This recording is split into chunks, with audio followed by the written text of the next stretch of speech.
Welcome to District 32, immersion, inspiration for ambitious business owners with big dreams. Hello, my name is Lorraine of District 32. I'm here on the Immersion channel for ambitious business owners with big dreams, and I'm absolutely delighted to be here today with Tony Monisse of Brentnall's WA. How are you, Tony?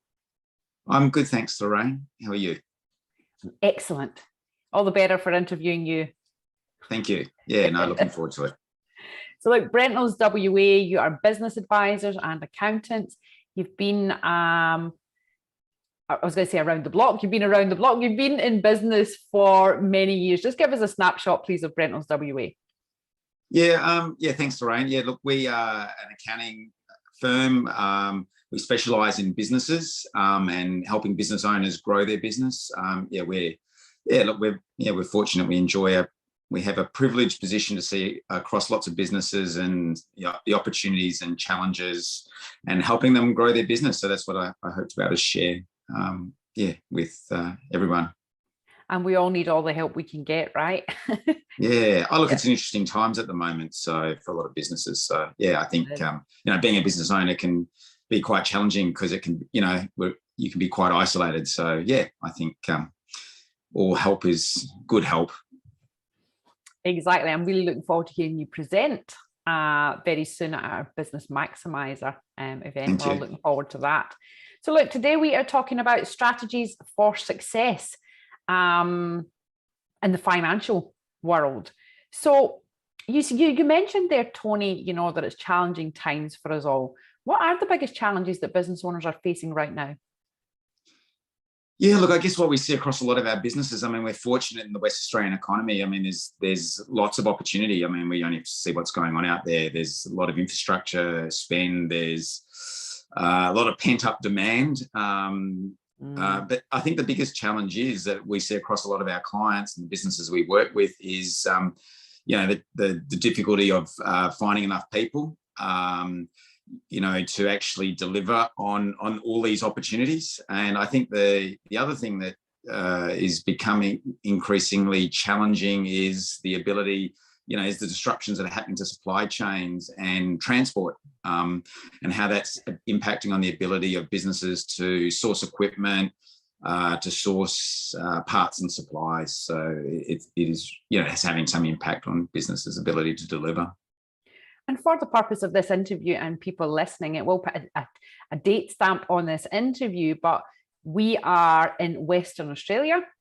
We have had the borders closed for a long time, and that is what's really having a big impact on the whole COVID scenario on accessing the right talent, accessing the right team, and that supply chain that you're talking about. 100%. Yeah, 100%. So do you think WA is in a unique position to the rest of Australia or the rest of the world? Is everybody facing the same things? Yeah, I think so. I think, and look, it's probably difficult for me to comment on the rest of the world, but I think, what we're going to see unfold in Australia generally is this, appreciate states like Melbourne and Sydney are being under, prolonged lockdowns, but I think, we're starting to see those economies open up. So I think we're just going to see this pressure everywhere, right across Australia, at least, certainly. It's certainly some of the biggest challenges that I hear. It's not a lack. It's not a lack of business, but the lack to feed that business, with resources. So, Tony, 100%. What do you think businesses are growing, right? And again, what I'm hearing through the network is that we can't take on any more business. We're full. We're going to have to, stop looking for business, stop marketing because we're just too busy, to handle the demand. Now, businesses still need to grow, throughout that time. We have to grow and we have to develop. But from where you sit in your position, what are the main components that we need to grow? What do we need to look at to grow our businesses? Really good question, Lorraine. I think the key thing is it's how we grow.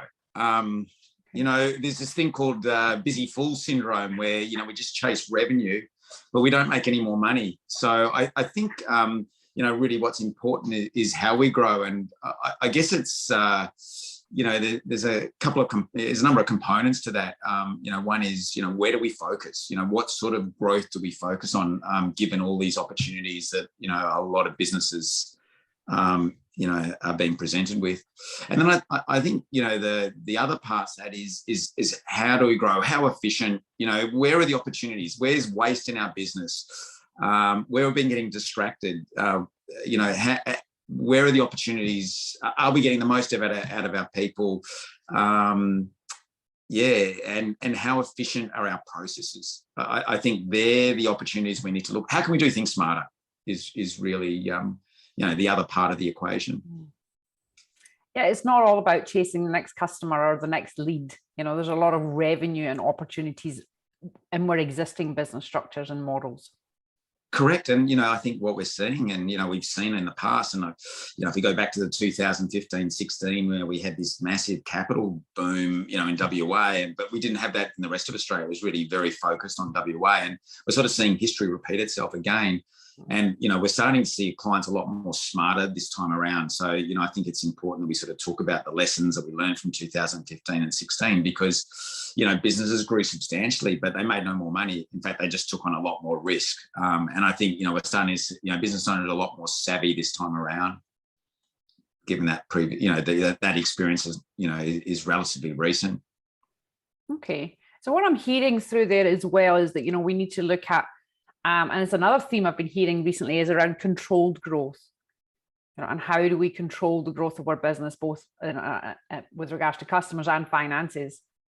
100%. I think, it's, look, I think controlled growth, I would sort of call sustainable growth. What is sustainable? And, I think that's the other really important, obviously we'll talk about a number of, and what I plan to share is a number of facets, but controlled growth. And you mentioned finances. I think just the importance of being across your finances, understanding what, that forward look position looks like in your business. Because, as I mentioned earlier, there's so many disruptions that are happening to supply chains, to, and on all those things need to be planned for, especially if a business wants to grow and take advantage of opportunity. In fact, the thing that's probably going to limit the growth of businesses is the ability to access as we mentioned earlier, either people or plant and equipment and stock.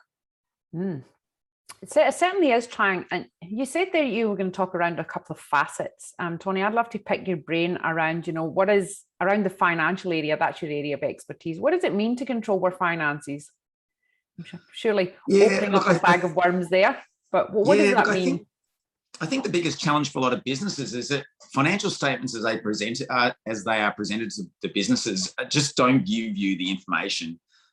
Don't give business owners the information to make decisions. In fact, most business owners are really quite intimidated, from our experience, by profit and losses and balance sheets. And interesting, very few businesses produce cash flow statements, and really that's what it's all about. So I think the concepts that I want to explore with business owners is a different way to look at their financial statements, and by interpreting them in a different way is then using that different way of looking at financial statements to actually forecast forward, and better understand the drivers of not only the sales, but the drivers of profit and the drivers of cash flow, and using that to understanding those drivers to forecast out, to identify areas where potentially where a business may have challenges in growing, or may have challenges in not having enough to generate sufficient profit to cover their overheads. I mean, it could be quite the opposite problem, where they've got these sort of fixed costs in their business, but based on constraints that they might be dealing with, they may not have enough supply to generate the sales they need to make the profit they need to. So we should be looking at our financial statements differently to identify key drivers and key constraints, and we can get that information through reading our statements differently. Can you give us a couple of examples around what might be drivers of profit or in different businesses, or constraints? What Can you give us some examples of what that might Yeah, mean? yeah. Look, look, I think if you look at typically in sales, for example, we've got some clients in the equipment hire industry. So, their ability to grow revenue is a function of the number of pieces of equipment they've got out in the field. Right, okay. So that would be a driver of revenue. So if there's constraints on their ability to source new equipment and to get equipment out into the field to hire, then that's obviously going to have an impact on revenue.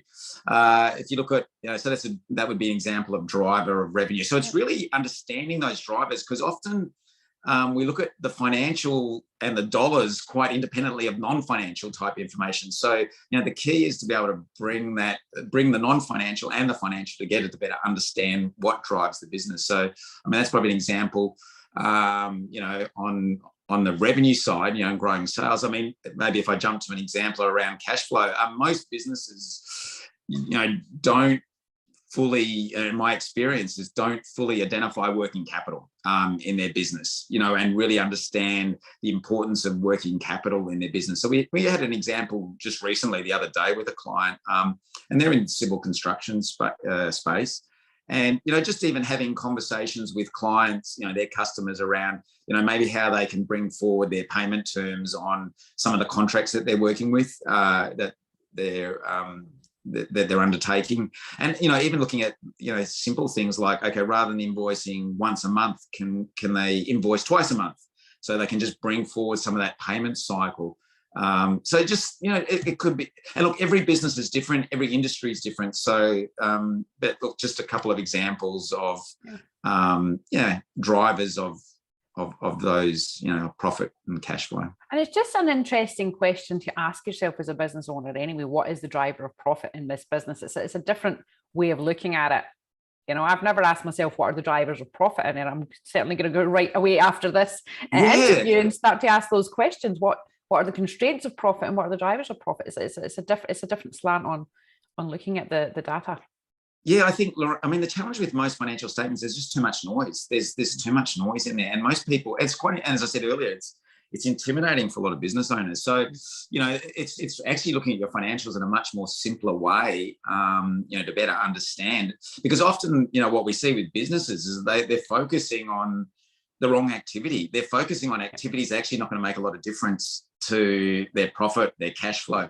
So, by having a better understanding of the drivers of your revenue, of your profit and your cash flow, you're better able to determine what activities, businesses better able to determine what activities it should focus on.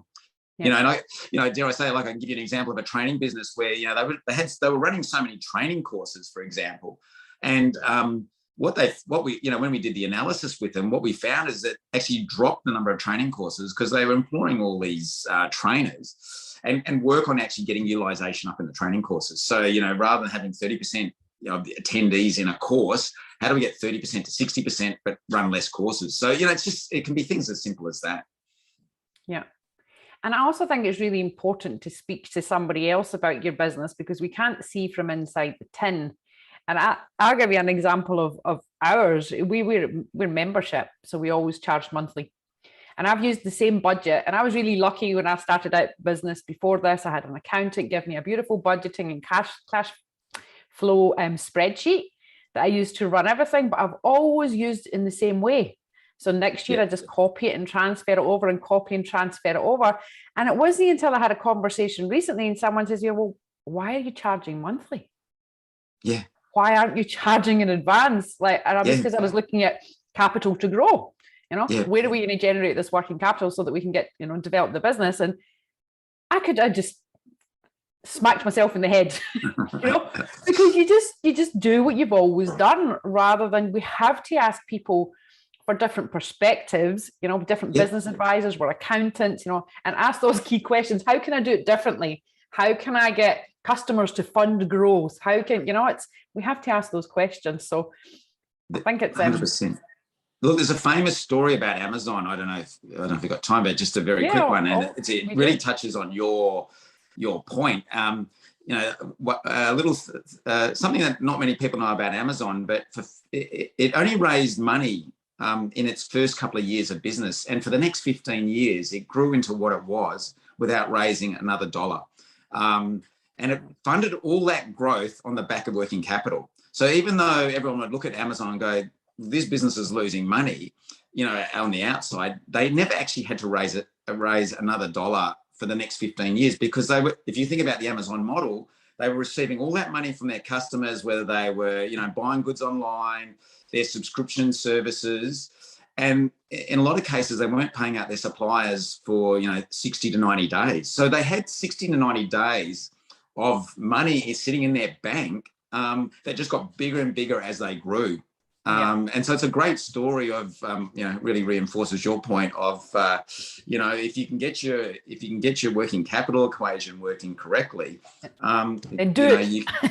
You can fund this growth without necessarily going to the bank or raising money from investors. That's right. You know, and the key to cash flow is having some, you know. Correct. Yeah. Well, that's, you know, I think that's always the surprising thing for me, Lorraine. I think, you know, a lot of businesses produce profit and loss and balance sheets, and very rarely do they look at them. They're lucky if they look at a profit and loss. And, you know, look, I get it. You know, some of this stuff's pretty complicated. I mean, I'm trained in that space and I struggle to understand it. But what's really interesting is very few businesses actually produce cash flow statements and understand cash flow. A few to-do lists, a few to-do items for anyone listening to this interview, a few key questions and a few statements to look at. Yeah. I think accountants have done a really good job of making most of the stuff we produce quite, you know, unreadable and incomprehensible. So I suspect that's why we, you know, we still have a gig. So hopefully I can demystify some of the stuff that accountants do. That's right. I think, Tony, what, you know, and what should we be focusing on in business today? You know, what's that number one thing that we should be focusing on for, you know, any industry? I think the most important thing, if I was going to say the most important thing, and look, there's, you know, not only, you know, in addition to understanding the numbers and the drivers and the growth, which I think is really, really important, but I think the most important thing, and I'll put it down to, you know, 3 key questions that every business should really focus on. And, you know, I'll expand on more that, you know, as part of my presentation. But, you know, the first question is, where are you going to play? You know, who's your target customer? You know, being really clear on that, especially in the current environment where there's just so much opportunity. And that's one of the things that I see a lot of businesses, you know, get caught out. The second question is, how are you going to win? Like, what's your value proposition? What's your competitive, you know, how are you going to win? What's your value proposition? Are you going to win on service? Are you going to win on price? Are you going to win on, you know, availability? What is it, you know, what are you driving to win? You know, what's going to differentiate you from your competitors? And then the third question, which is often a really underestimated question, and I think it's probably, you know, one of the most important questions, is what capabilities, you know, if you've decided where you're going to play, who your target customer is, how you're going to win, what capabilities do you require to win in that space? And then really focus on that. And the biggest challenge that businesses get in is they go wider than that. They focus all over you know, they're trying to win everything. They've got no clarity of focus, and hence they engage in all this sort of wasteful activity. So, you know, especially in the current environment, it's really, you know, my experience of working with, you know, a number of clients that we work with is getting that real absolute clarity of focus. And I think that, I've heard you speak before, Tony, on, you know, on competitive advantage and, you know, how you're going to win in the marketplace. And I find sometimes that, well, a lot, that business owners think that they have to decide what that is within what they're doing now and find something different within what they're doing. But rather what we can do is decide how we're going to do it in the future and then look to match those capabilities to match that vision. It doesn't have to come from what you're doing right now and how am I doing it better than anybody else. Correct. Yeah. And I think, you know, it's the importance of, you know, I think that's where it's really important to talk to your customers and understand what's important to them, you know, especially your target customers. And like you say, you know, you can recruit, you know, you can bring that capability in, or, you know, you can retrain, reskill, you know, it doesn't have to happen overnight, you know, but it might be that, look, you know, we want to, you know, we want to play in a certain space that we haven't previously played, or we want to expand our capabilities. So yeah, like you say, for example, a business may recruit someone in, or buy a new piece of equipment that just reinforces that capability that, previously they didn't have, but is going to be important to their target customer and is going to help them win new work. So, yeah. And I like something else you said there around, you have to talk to your customers, because sometimes we forget. We're too busy on the business or, in the operations, we're not actually talking to our customers all the time. And I heard a story this morning about, the owner of Spanx, went to, $1 million company, and they were asking her, how did you do that so quickly? And she said, I was on the shop floor. Nobody knew who I was. I was on the shop floor all the time. I was never, working on the strategy. I was always just on the floor all day, listening to my customers. Listen, develop, listen, develop, listen, develop. And, how you would think it's profound, huh? Well, how do we do it? We spoke to our customers, and it's just so important to keep your eye, keep some skin in the game. Yeah, look, I think it highlights the importance of leadership. That example, Lorraine, and just reading Jim Collins' latest book, Be 2.0, and he talks about the attributes of what makes a great leader. And and I have a client that I've worked with over a number of years who has an extremely successful business and grown substantially. And he talked about the great leaders. This client of mine talked about what he believes is a great leader, and which has also been reaffirmed in Jim Collins' book, in my mind. But they have this great ability to touch all parts of the organisation. So they can be on, like you say, they can be on the shop floor and they understand what's happening with the customers, with the staff.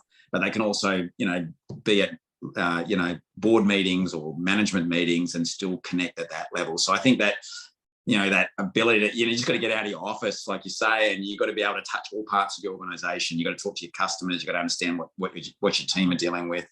But you've still got to, climb back up into that helicopter view and, decide, where we're going to, what are we going to focus on? Yeah. But I think a great example. I think that the information, you've given us there is really great. And I have myself taken away a few questions. And even if you have heard them before, it's time to revisit them. What are those drivers? But Tony, I'd like to ask you one more question, if you don't mind. Sure. So imagine that your time on this earth is done. And you can only give business owners one piece of advice. What would it be?